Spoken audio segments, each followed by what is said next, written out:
and you asked me to work on the mortality again. And I created the function and I tried to run it for the first time. My bad, I didn't take the screenshot, and for the rest of the time, it's reporting the error. What is the error that you're getting? Yes, I can share the screenshot. Okay. Put it in the text channel.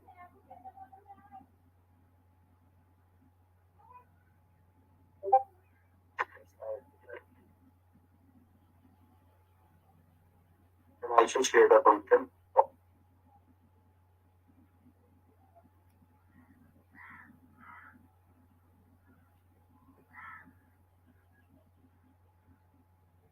This is a JSON decode error. Can you show me the code that you have written?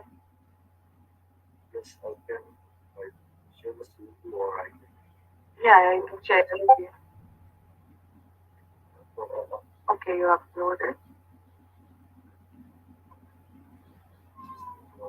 Okay, I can show the screen.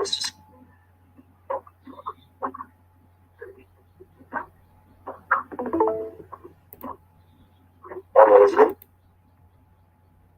Just a minute.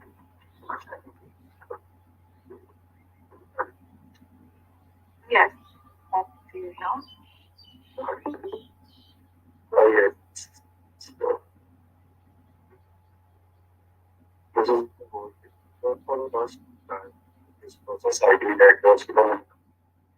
And we have to change the process ID.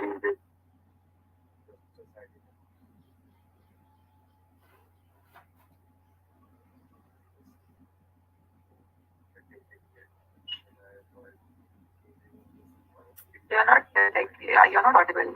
Can you be louder? Yeah. Yeah, so I was saying I tried to process it by the process I did at the student documentation. It was the first time that when I tried to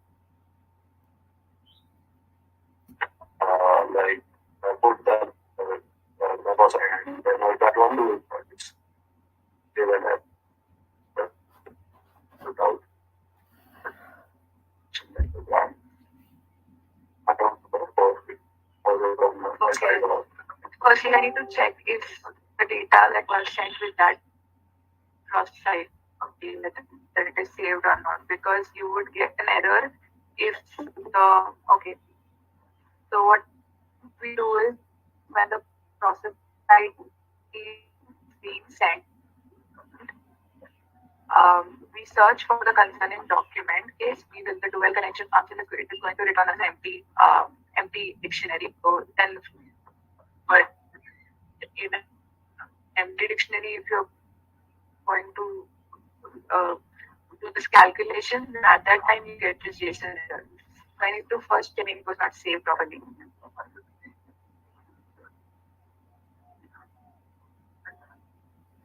But the default process ID that was given the documentation, I assume that it was fine. Can you it now and see whether you're getting the default process?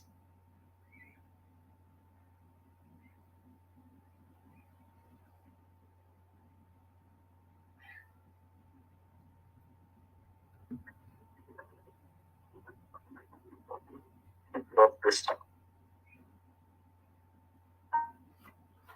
Yeah. So I guess then there was a pressure to the internet, I guess. Yeah. If it works for one, then it needs to work for all. It will not that it is working.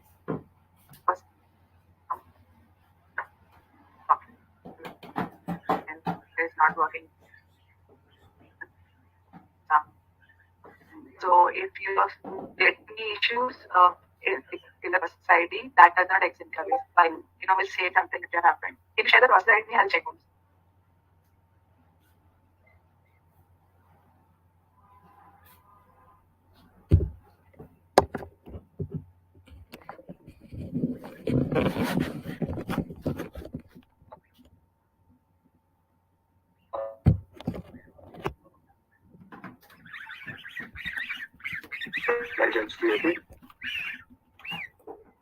That process ID should be there.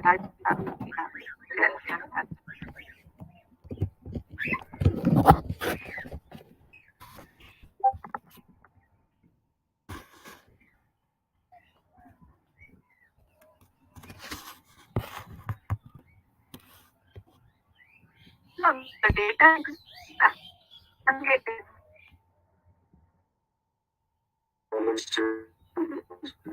And the process ID. Yeah, the same process ID.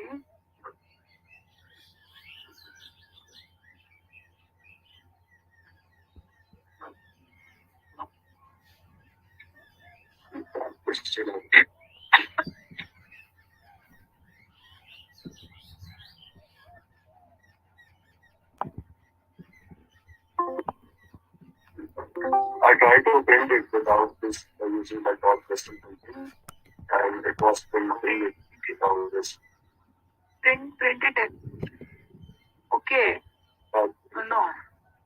While the data is like while the response is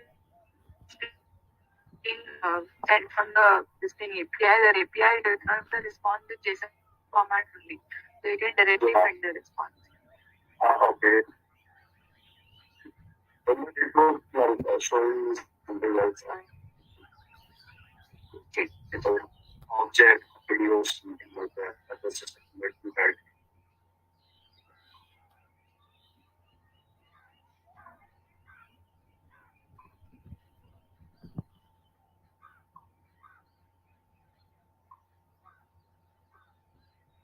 Response 500. Let me check it on the other. Just give me a moment.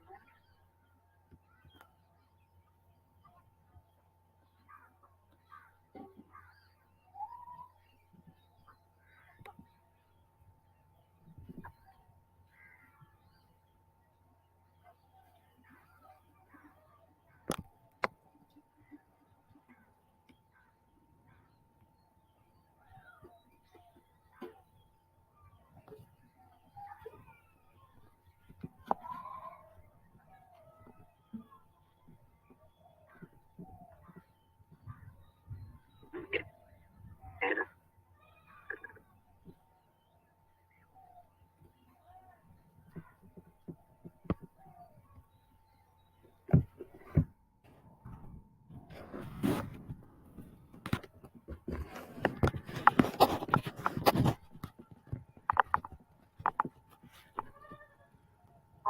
Okay, so I can see the error.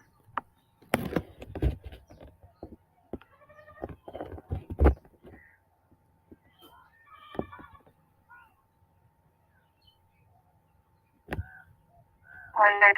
I got what's the issue.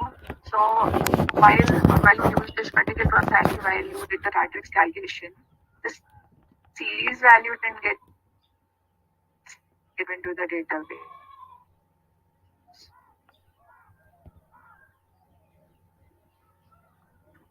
So yeah, the KPI is not able to find the series on which it has to do the calculation. That is why you're getting this error. Sorry, getting this error on? The API, the function ID, right?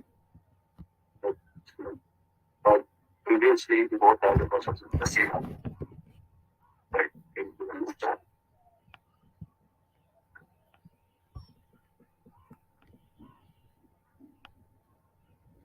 But that can't happen.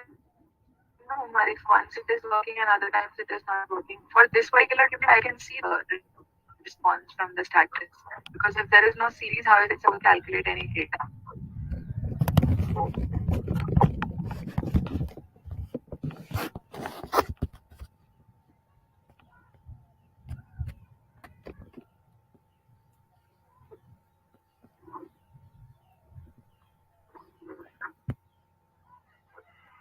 Check once again to and see if series data is not behaved or not. I'll check. I just check the error log everywhere it is because of the series data only. There is no series data here. Okay. So like how are you do this in the series data? Meaning what you can do is again call the statrix function like you did, generate a new process ID and everything, generate a new response, and then change that.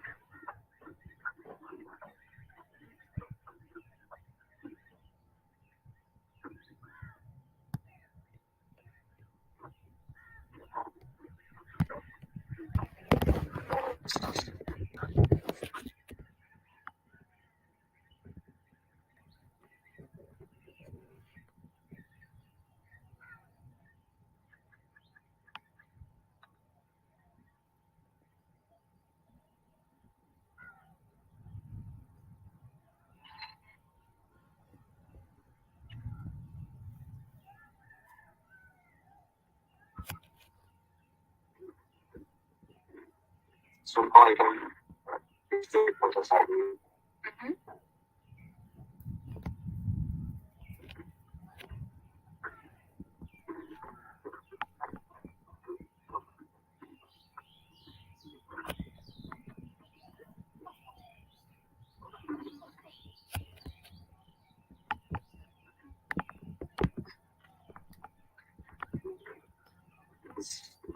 Okay. The same.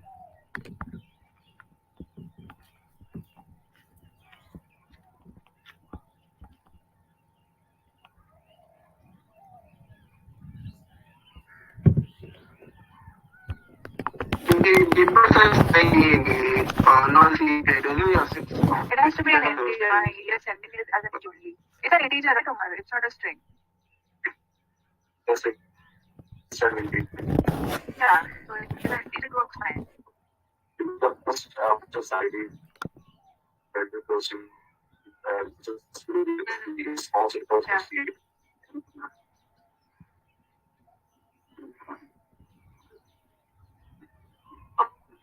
Yeah, I look into the back and then you know why is it not fetching the steel value? Okay,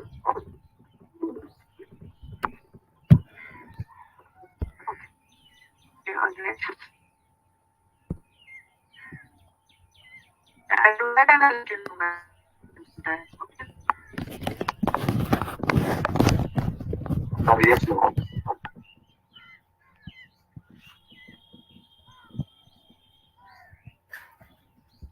Right. Kobe, did you guys look to the rest network getting implemented though?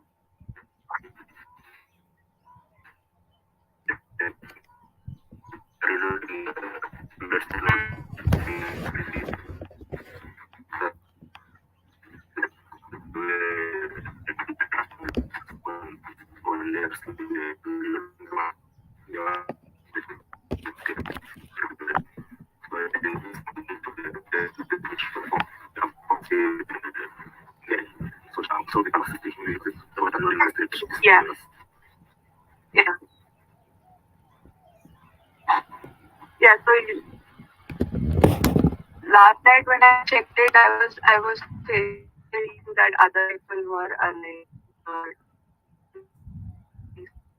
screen. It is still there, but for the template that I had shared with you yesterday, that when I created last night, for it, this was screenshot of clarity. I remember a few scales and I did to load, and then after the reload, what happened is the form is not loading. So that thing you have to check. So then to installation now, which you can code, you all have to on the scales. The new file that have been added, they won't get this, and they're going to do those tasks. But just now, Vision, you and Kosi, you all the so now, yeah, so the reload and everything that is fine. I tested it, and after reloading as well, the scale is intact. Nothing is changing in the scales, and so the responses have to be disabled. Has to be always disabled on a template level. That functionality is also there. So the only functionality that we're missing out of the updating the scale. So if the user issue to update the scale currency, then in that case the is not available. So when the update form does not load, so the user tends to click on it again and again. So if multiple clicks happen on the scale, and at that time the request is not being able to process and the screen turns blank. So that issue you can work on, and we have to fix this as soon as possible. Maybe within a day or two, we have to figure something out. Okay, ma'am.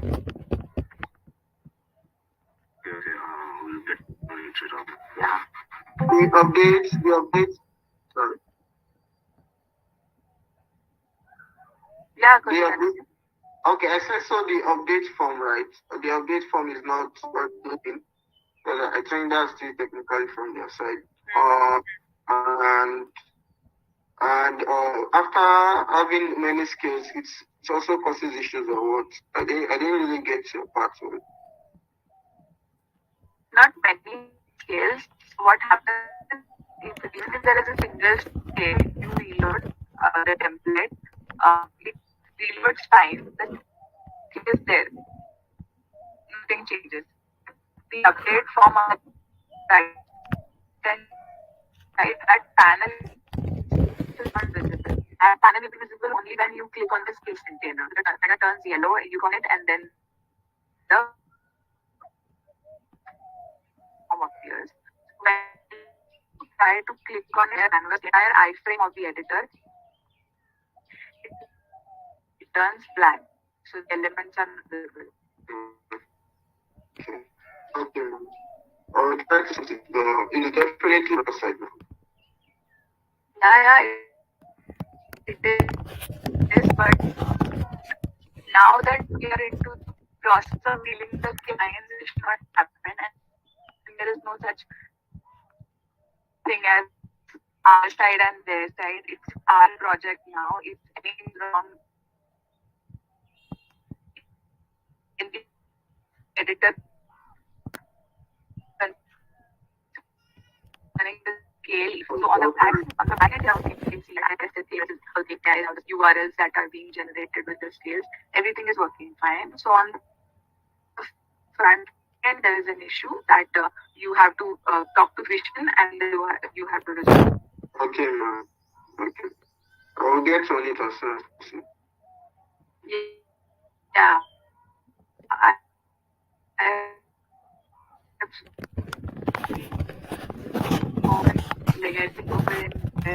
So I kind of call with him and try to resolve it during the call itself, not late, nor it leave for the evening or anything. Right, we can call them and I'm back in it because people are waiting. After we finish this only, then we go to test everything on the document level. Okay. So then it is and that document level creation and everything, that also would be a problem for us. All right. All right. So, let's need to plan the meeting. Aside from that, I wanted to ask you concerning the normality API.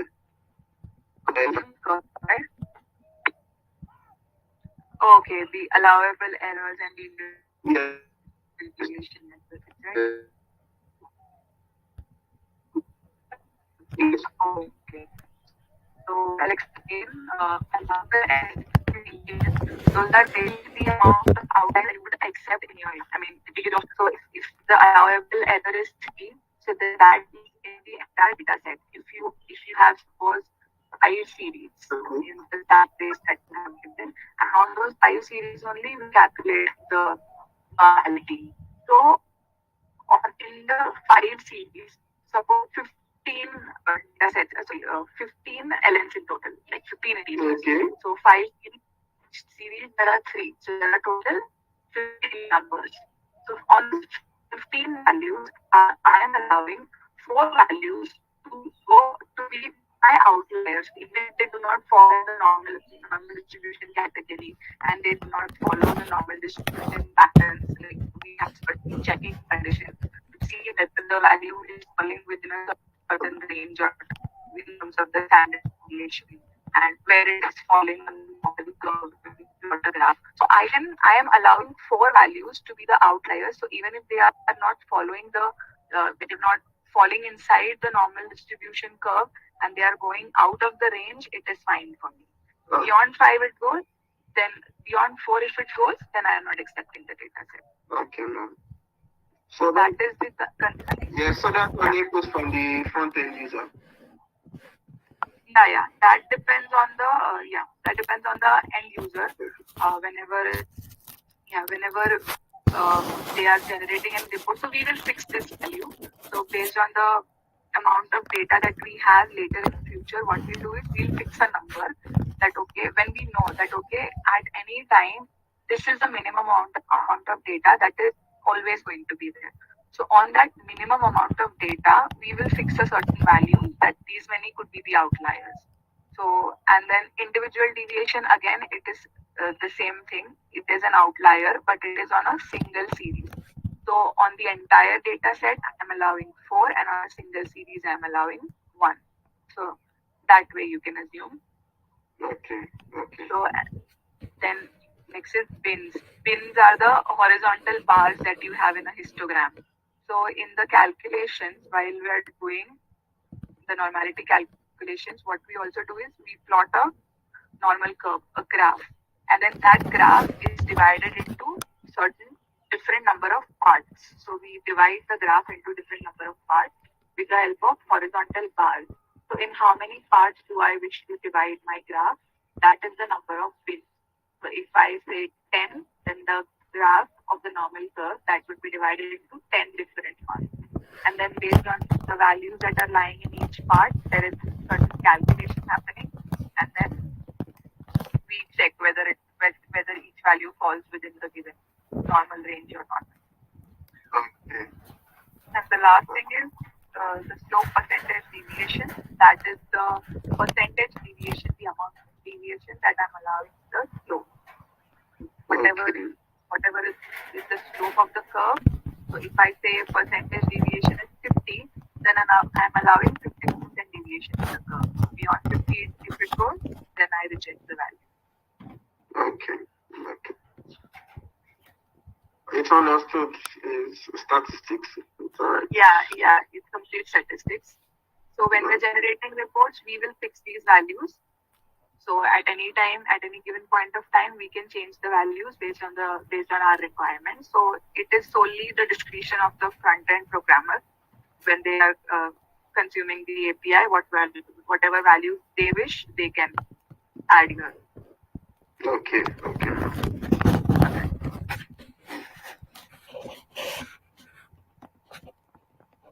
That's clear. So after the meeting, Ambrose and I will make sure to meet with Vision as soon as possible. And we'll try to work it. All right. So be in touch. Keep us updated. Like Eric and I were waiting for your response. So whatever progress, small or little that you make sure you keep us posted.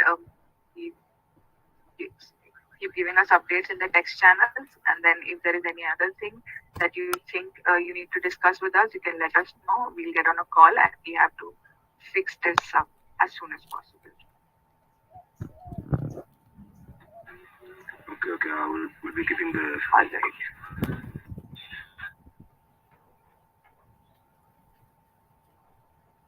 Okay, then I think we can wind up.